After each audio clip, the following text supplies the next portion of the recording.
What I do, I usually kind of had a two-pronged approach where I would do cooking classes as one piece and events as another piece. So the events portion used to take up a good chunk of my business. So I would do private events like weddings and smaller events throughout the year, and then corporate events. So business lunches and that sort of thing was my bread and butter in the past.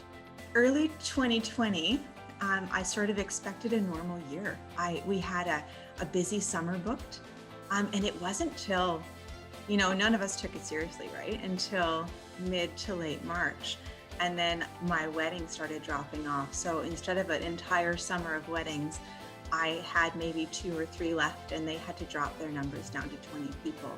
So suddenly the income that I was expecting completely dropped off. So I had to reimagine how could I offer my product.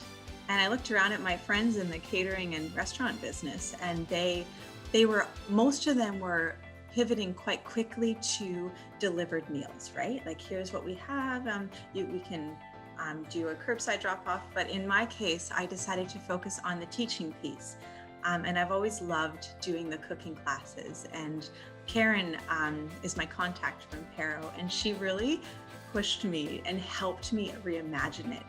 Because I am not good with change, it turns out. I kind of fight it. I'm much better at just being a workhorse and doing what I've always done. Like, okay, this is working. Let's just work harder at what I've always done. So she said, no, let's think outside the box. What could you do? So virtual classes, it wasn't my own idea. I looked around and saw that it was already happening in various other cities in the country. So I've created a product that is similar to and slightly different. So I run virtual classes and using actually the Biz grant through Pero. So it was a $5,000 grant that helped me purchase equipment for and marketing and that kind of thing to help launch this. So I've been offering hands-on. Everyone is in their own kitchens. We're working through the courses together, and I supply materials by email. I also realized that virtual classes are far more interesting, and it's something that there is a market for. I guess I didn't believe that there was really a market for it. And I thought, well, I don't know if people are going to want to actually do all this themselves. But over time, I've realized that I've been able to expand my markets like I didn't realize I could do. So virtual classes have been an opportunity to connect with businesses that want to do team building for their groups and create something where they might not get to see each other in the office anymore. Now they're cooking in their own homes and learning together and having this team building experience. And I've actually worked with corporations and groups of people from other places in Canada, not just in Thunder Bay, which is really neat because my previous model was you have to live in Thunder Bay and you have to come to my house to do a class. And now it's expanded to, oh no, we can do a number of things. I think I realized that I do love what I do.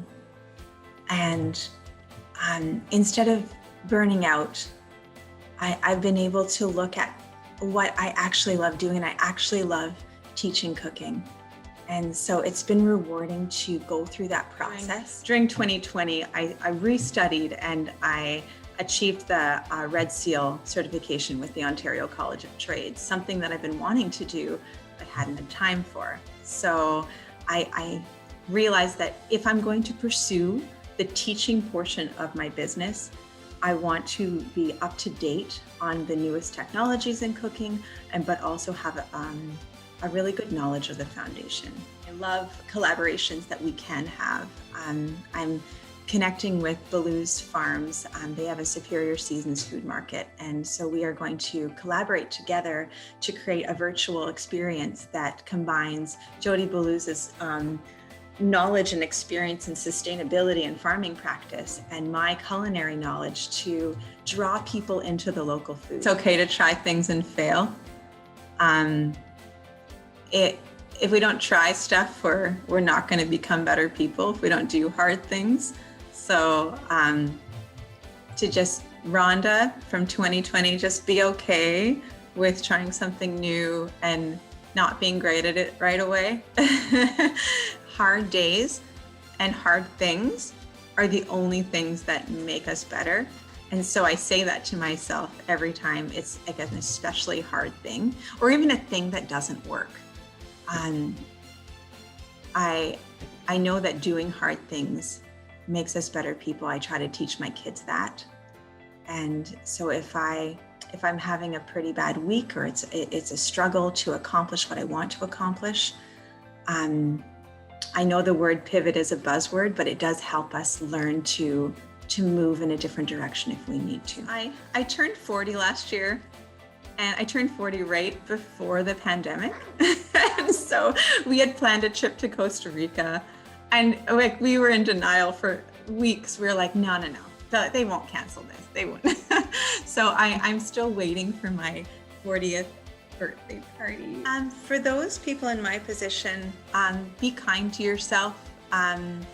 Be willing to try stuff that might fail, just because it is so good for us as people. I felt like there was a lot of things that I did well this past year, and a lot of things that helped me realize that this is not for me. And so it's helped me direct the future of my business. If I had gone on the way that I had been going in 2019, I wouldn't have learned half the things I learned this year.